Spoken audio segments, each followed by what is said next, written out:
Hi guys. So I was going to post pictures and PDFs and all that, but I don't really quite know how to do that yet. So I had an idea. I decided I was going to go ahead and I was going to actually talk about the different parts to the mental health maintenance plan. So today we're going to discuss triggers. I know that's a word that gets thrown out a whole hell of a lot. I get that. I totally get that. And it's okay because they're real. Triggers are real. But sometimes I think people feel like when they get triggered that it is the other person's duty to stop what they're doing or to change because they're triggering that person. When that's not the case, you are in charge of your triggers. Like if you are triggered by something, that is a good thing. I know it doesn't feel good in the moment, but it is a good thing. That is a sign that something is bothering you, and you need to go in and actually figure out what and why and what you're even feeling. So triggers are really important. So the first thing is that triggers can bring back mental health issues. Now, yes, there are triggers that will hit, and when I say hit, I mean like they come out of nowhere and will kind of knock you on your butt. I know from my own experience, from having my mental breakdown, when I had a massive trigger, I wasn't paying attention to my body to realize it. And so it was something that when it did hit, it kind of put me back into a different kind of mental state. But, as long as you're staying on top of it and you realize what you're being triggered with and how you're being triggered, you can actually fix that. Believe it or not, you can actually break those triggers. So, it is something that if you do the whole rewriting of the story, where when you have a trigger, you can actually create a positive experience about that trigger. And Aaron Dougherty, God, I hope I'm saying it right. I think that's how you say it right. Dougherty, whatever. Um, he does a lot on that one. He talks a lot on being able to reframe, which is really what you're doing is you're reframing how you view that situation, whatever's triggering you. Okay, um, we'll go into that in just a minute. I'll give you an example.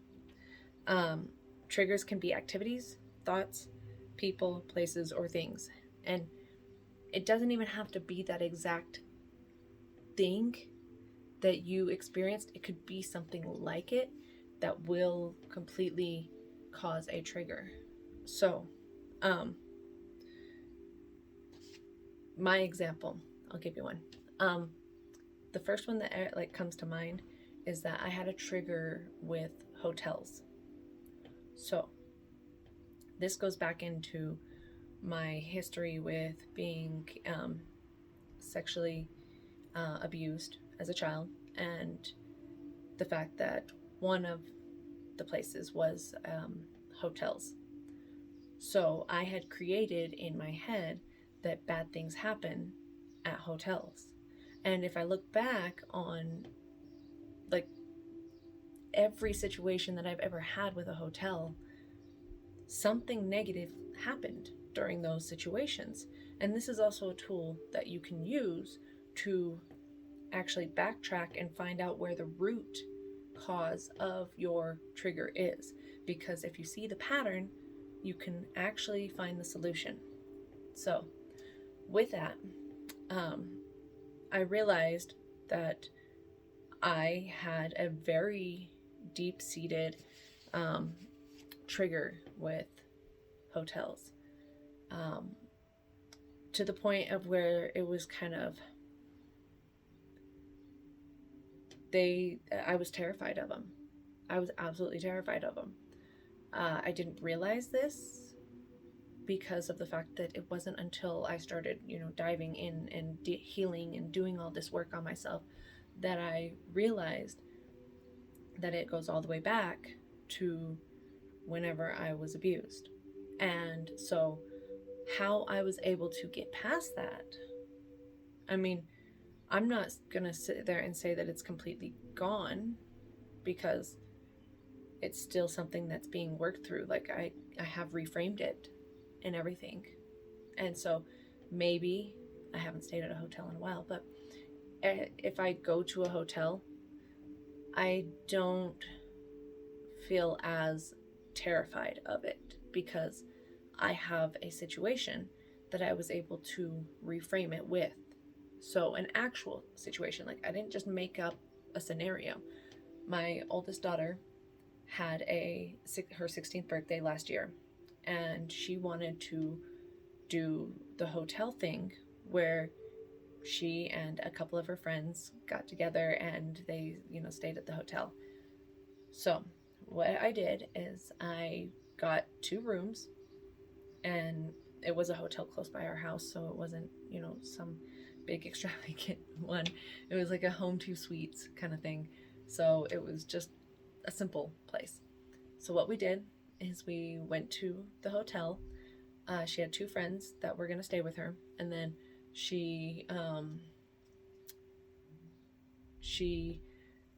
what they did is, like, we went and had dinner, and we all ate dinner together, and then after dinner, we went and we played in the pool, and then after the pool, we went and played.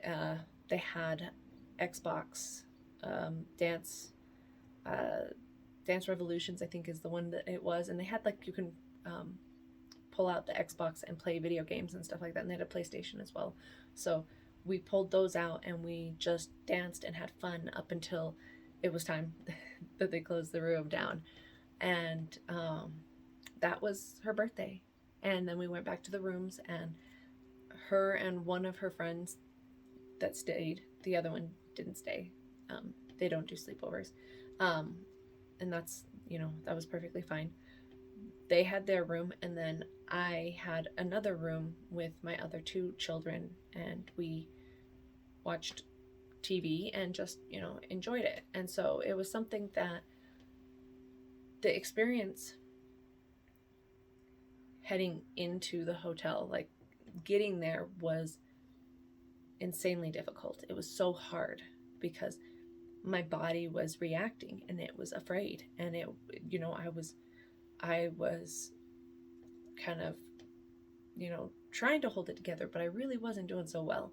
My kids, I snapped at them a couple of times, and I, apologized for it, and they understood because I explained the situation before we left, why I was scared, and, what I was feeling, and that I'm trying to get past this, so please have patience with me while I'm working through this. So they understood, and so they were very supportive.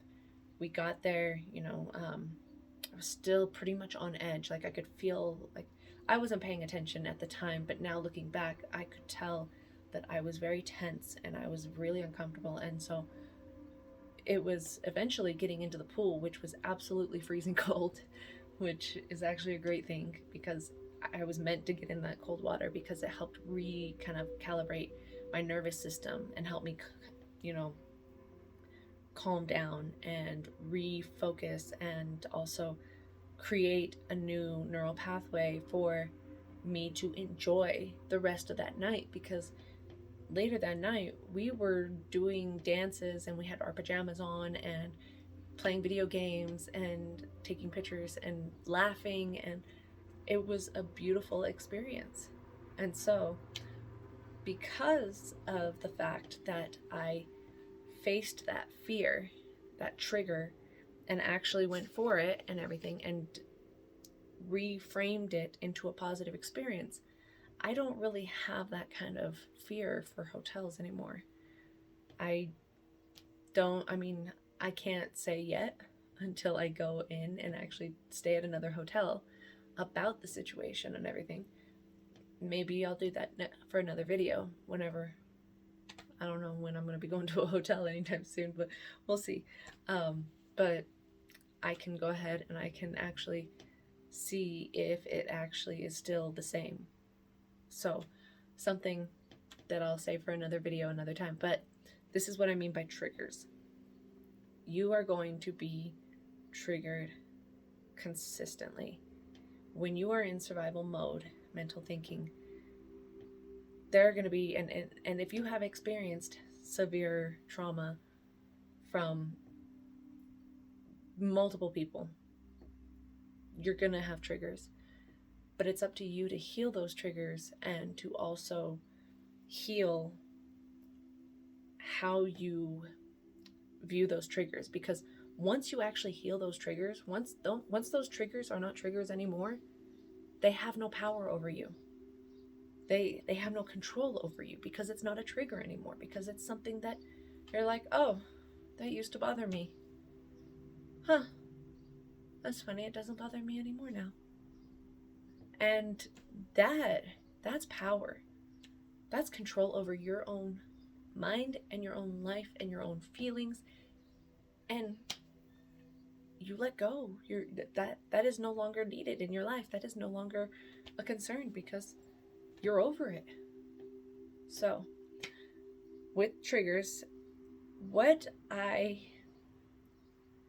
recommend, and sometimes it can be a little overwhelming, especially if you're not fully aware of all your triggers. Like there are some triggers that still kind of like hit you and you're like, oh, that hurt. Why did that bother me? More of it, my first step for anybody is to really pay attention and be aware of what bothers you. Okay? That is the first step. You have to pay attention to your feelings, to your gut, to your body, to if you snap back at someone, that's a trigger. If you are reacting in a negative way, that is a trigger. And so really I implore you to look at what is affecting you in your life. So really and truly, that is the first step, is being aware. Second one is to really write down what your triggers are. Because if they're sitting up in here, you've got a bunch of junk up in your head. Writing it out and getting it on paper, you can actually look at it and you can actually read it out loud, and you can be like, okay, why? If it's in the moment, I always ask myself, why does this bother me? That's my go-to question. Why? Why am I pissed off about this? Why does this bother me? Why am I reacting this way? Why does this have such a hold on me? Why did that hurt? That kind of stuff. Writing it out and then working through those. If you've got a lot like I did, and I say did because I still have them, don't get me wrong, triggers are still there. There's still stuff there that I'm working on. But for 3 years, I have been working on my triggers and things that bother me and why I act the way that I act, why I do what I do. And so for that reason, I say work on, one at a time. If you have as many as I have had, it can feel overwhelming because you're like, this is what I thought. This guilty moment right here. When I started looking at all my crap, I seriously, I can't help but laugh because like this was what I thought. I look back at my crap and I was like, oh my God, I'm broken.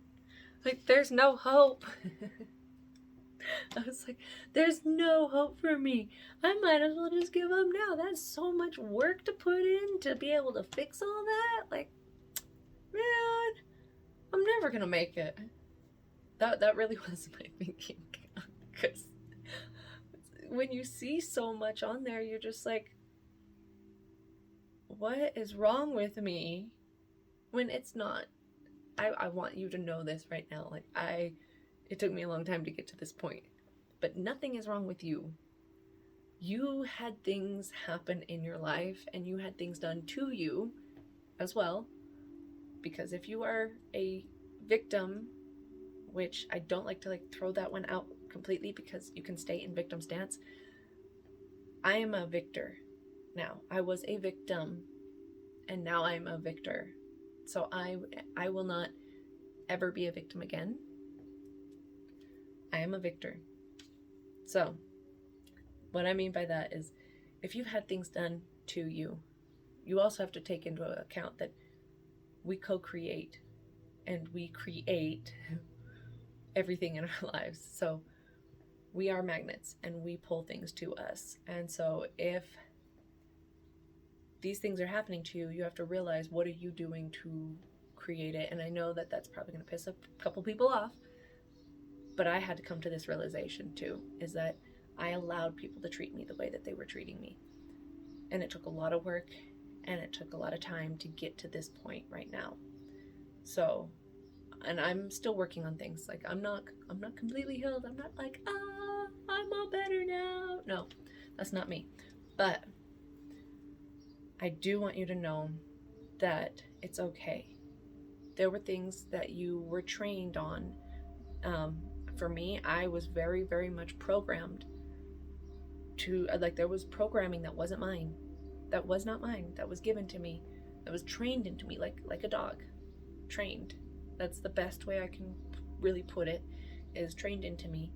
And on that same note, it's also the fact that I didn't know any better until I had to learn better. So a lot of this stuff, the fact that once you see that you took this stuff, like this all that stuff was given to you, and you decided to hold on to it, but you can let it go. You can rewrite it. You can challenge it. You can change it. You can become better. There is hope. So, first step is triggers. Figuring out what yours are. I mean, get a journal.